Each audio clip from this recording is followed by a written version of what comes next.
अहमदाबाद की गर्म दोपहरी में जब अनुपमा और उसकी टीम प्रतियोगिता के लिए पहुंचती है तो उनके चेहरे पर आत्मविश्वास की एक अलग ही चमक होती है।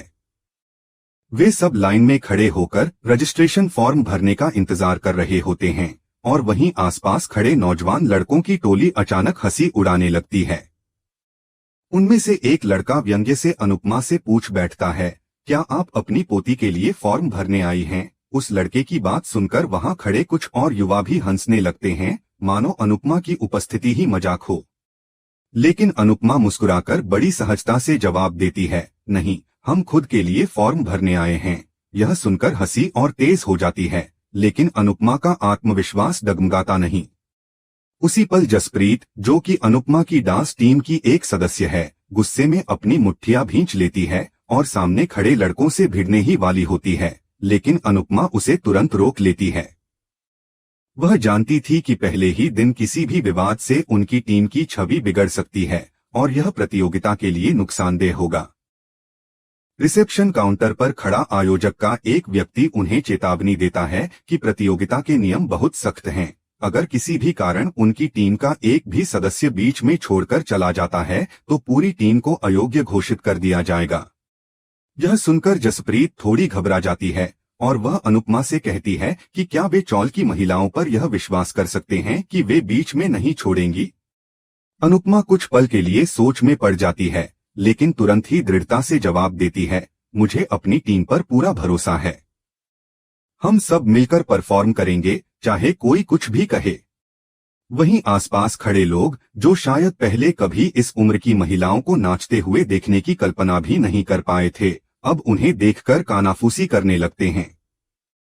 देखो, आंटियों का ग्रुप आया है, ये तो रिटायरमेंट पार्टी में परफॉर्म करने लायक हैं, जैसी टिप्पणियां हर तरफ गूंजने लगती हैं। हंसी, तिरस्कार और आलोचना के बीच अनुपमा पूरी गरिमा के साथ चुपचाप फॉर्म भरती है। उसकी आंखों में न तो गुस्सा है, न ही असुरक्षा, बल्कि एक शांत आत्मविश्वास है जो हर शब्द से बड़ा होता है। वह जानती है कि लोग क्या कह रहे हैं, लेकिन उसे फर्क नहीं पड़ता, क्योंकि वह यहाँ खुद को साबित करने आई है और किसी को जवाब देने नहीं। इसी बीच कहानी एक नए मोड़ पर जाती है, जहाँ हमें तोशु को दिखाया जाता है। तोशु ने घर की पुरानी वस्तुओं को बेचने की कोशिश में लीला के झूले को भी बेच डाला, जो उस घर का एक महत्वपूर्ण हिस्सा था। जब लीला को इस बारे में पता चलता है तो वह पहले तो अवाक रह जाती है, फिर क्रोध और पीड़ा से भरकर तोशु को खरी खोटी सुनाने लगती है। उसकी आवाज में सिर्फ नाराजगी नहीं थी, उसमें अपमान और गहरे दुख की भी झलक थी। वह कहती है, तूने मेरा झूला क्यों बेचा? वो मेरी यादों का हिस्सा था, तेरे दादाजी की आखिरी निशानी थी वो। और कहते कहते ही लीला बेहोश होकर गिर पड़ती है। पूरा घर एक पल के लिए सन्न रह जाता है। किंजल बा को सहारा देती है और अनुपमा के वहां न होने की वजह से बाकी सभी घर के सदस्य तनाव में आ जाते हैं। डॉक्टर को बुलाया जाता है और इसी दौरान सभी लोग तोशु पर आरोप लगाने लगते हैं। समर, पाखी और वनराज सभी उसे घेर लेते हैं और कहते हैं कि वह तुरंत झूला वापस ला कर दे, नहीं तो उसकी गलती माफ नहीं की जाएगी। तोशु भी खुद को फंसा हुआ महसूस करता है, क्योंकि अब उसे अपनी गलती का एहसास होने लगता है, लेकिन चीजें अब उसके हाथ से निकलती जा रही थीं। वहीं दूसरी ओर कहानी की अगली परत खुलती है, जब हम गौतम की साजिश के बारे में जानते हैं। गौतम, जिसने हाल ही में कोठारी परिवार के साथ व्यापारिक साझेदारी की थी, अब उनके खिलाफ एक बड़ी चाल चल रहा होता है। बाहर से वह भले ही सबका हितैषी लगता हो, लेकिन अंदर ही अंदर उसने कंपनी के धन का गलत उपयोग करना शुरू कर दिया था। लेकिन उसे यह नहीं पता था कि पराग, जो कि कोठारी परिवार का सदस्य है, बहुत जल्दी उसकी असलियत से पर्दा उठाने वाला है। पराग ने कंपनी के रिकॉर्ड की गहराई से जांच शुरू कर दी है और उसे कुछ ऐसे ट्रांजैक्शन मिलते हैं जो सीधा सीधा गड़बड़ी की तरफ इशारा करते हैं। पराग, जो अब तक गौतम की चालाकी से अनजान था, अब सतर्क हो गया है। उसने अपने स्तर पर गौतम द्वारा किए गए पैसों के दुरुपयोग की जांच के आदेश दे दिए हैं। उसे जैसे जैसे सबूत मिलते जाते हैं, वह समझ जाता है कि यह सिर्फ एक छोटी सी गलती नहीं, बल्कि पूरी कंपनी के अस्तित्व पर खतरा बन चुकी है। पराग सोचता है कि यदि समय रहते उसने गौतम की इस साजिश का भंडाफोड़ नहीं किया तो पूरा कारोबार बर्बाद हो सकता है। तो दोस्तों, इस पूरे एपिसोड में एक तरफ जहां अनुपमा और उसकी टीम खुद को साबित करने के लिए समाज की हंसी और तानों से लड़ रही है, वहीं दूसरी तरफ शाह परिवार के भीतर पुरानी यादों की अनदेखी और व्यापारिक धोखाधड़ी की साजिशें सामने आ रही हैं। क्या अनुपमा इस प्रतियोगिता में अपने आत्मबल से सबका मुंह बंद कर पाएगी? क्या तोशु लीला के प्रिय झूले को वापस ला पाएगा? और क्या पराग समय रहते गौतम की साजिश को रोक पाएगा या नहीं? गौतम और पराग के बीच का टकराव उस समय अपने चरम पर पहुंचता है जब पराग उसके सालों से छिपे कारनामों का पर्दाफाश करता है। पराग ने धीरे धीरे सबूत इकट्ठा कर लिए थे और जब वह गौतम के सामने रखता है तो गौतम के चेहरे पर छाया आत्मविश्वास एक पल में हवा हो जाता है। वह जानता था कि पराग अब उसे छोड़ने वाला नहीं है।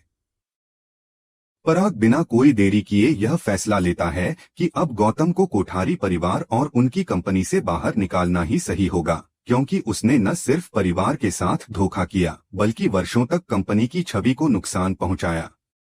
रिश्वतखोरी, धन की हेराफेरी और अधिकारियों को खरीदने जैसे गंभीर आरोप अब गौतम के सिर पर मंडरा रहे थे। लेकिन अपमानित होकर गौतम आसानी से हार मानने वालों में से नहीं था। बाहर निकाले जाने के बाद उसके भीतर बदले की आग सुलगने लगती है।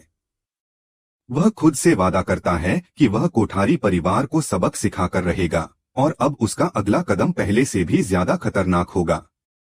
उसकी आंखों में एक अलग ही धधकता हुआ इरादा दिखता है। वह जानता था कि उसका अगला वार ऐसा होना चाहिए जो कोठारी परिवार को झुका दे। और इसी बीच कहानी फिर से मुड़ती है एक और भावनात्मक मोड़ की तरफ, जहां अनुपमा और उसकी बेटी राही आमने सामने आने वाली होती हैं। जब अनुपमा प्रतियोगिता स्थल पर परफॉर्मेंस के लिए पहुंचती है तो वह सिर्फ जीतने के लिए नहीं आई होती, बल्कि उसके मन में भारती की जान बचाने की जिम्मेदारी होती है। वह अपने नृत्य के माध्यम से एक मां के प्रेम, संघर्ष और उम्मीद को दर्शाना चाहती है। लेकिन जैसे ही वह वहां पहुंचती है, वह अपनी ही बेटी राही को प्रतियोगियों में देखकर चौंक जाती है। उसे बिल्कुल अंदाजा नहीं होता कि राही भी उसी प्रतियोगिता का हिस्सा है। और जैसे ही राही मंच पर आती है, वह मां को चुनौती देती है, अगर आप में हिम्मत है तो मुझे हराकर दिखाइए। इस बार मैं आपका घमंड तोड़ कर रहूंगी। ये शब्द अनुपमा के दिल को चीर कर रख देते हैं। अनुपमा इस चुनौती के लिए तैयार नहीं थी। वह अपनी बेटी से प्रतियोगिता करना ही नहीं चाहती थी, पर परिस्थिति कुछ और ही मांग रही थी। भारती की जान अब इसी प्रतियोगिता की जीत से जुड़ी थी। अनुपमा जानती थी कि उसे यह ट्रॉफी जीतनी ही होगी, चाहे उसके सामने कोई भी खड़ा हो, यहाँ तक कि उसकी अपनी बेटी भी। प्रतियोगिता का आगाज होता है और मंच पर दो सशक्त भावनाएं टकराने लगती हैं, एक मां का स्नेह और एक बेटी की विद्रोह। राही जब मंच पर परफॉर्म करती है तो उसकी हर एक स्टेप में गुस्सा, दर्द और प्रतिस्पर्धा साफ झलकती है। वहीं अनुपमा के हर मूव में ममता और जीवन का अनुभव दिखता है। यह सिर्फ एक डांस परफॉर्मेंस नहीं, बल्कि दो जीवन की यात्राएं थीं जो दर्शकों के सामने खुद को बयान कर रही थीं। वहीं दर्शकों के बीच बैठा प्रेम, जो इन दोनों के बीच की खाई को साफ देख पा रहा था, बहुत बेचैन हो उठता है। वह राही से कहता है, मां के साथ मुकाबला कर सकती हो, पर उन्हें अपमानित करना ठीक नहीं। मां मुकाबला नहीं करती, वह तुम्हें ऊंचा उठाने के लिए खुद नीचे झुकती हैं। प्रेम की ये बातें राही के दिल को छूती तो हैं, लेकिन वह मानने को तैयार नहीं होती। इस बीच वहां मौजूद माही, जो हमेशा से इन दोनों के रिश्ते में दूरी डालने की कोशिश में थी, इस बहस का फायदा उठाने की कोशिश करती है। वह राही के दिमाग में फिर से शक का बीज बोने लगती है। लेकिन इस बार प्रेम डटकर माही को जवाब देता है और कहता है कि अब बहुत हो चुका, राही को खुद फैसला करना होगा कि वह रिश्ते को तोड़ना चाहती है या जोड़ना। प्रतियोगिता की अगली और सबसे निर्णायक चरण में राही और अनुपमा दोनों ही राष्ट्रीय स्तर के अंतिम विजेता बनने की दौड़ में शामिल होती हैं। दोनों अपनी अपनी टीमों के साथ रजिस्ट्रेशन कराती हैं, लेकिन इसी दौरान भाग्य उन्हें एक नई दिशा की तरफ ले जाता है। उनकी दोनों टीमों के कुछ सदस्य आकस्मिक समस्याओं का सामना करते हैं। कोई बीमार पड़ जाता है तो किसी का टाइमिंग क्लैश हो जाता है।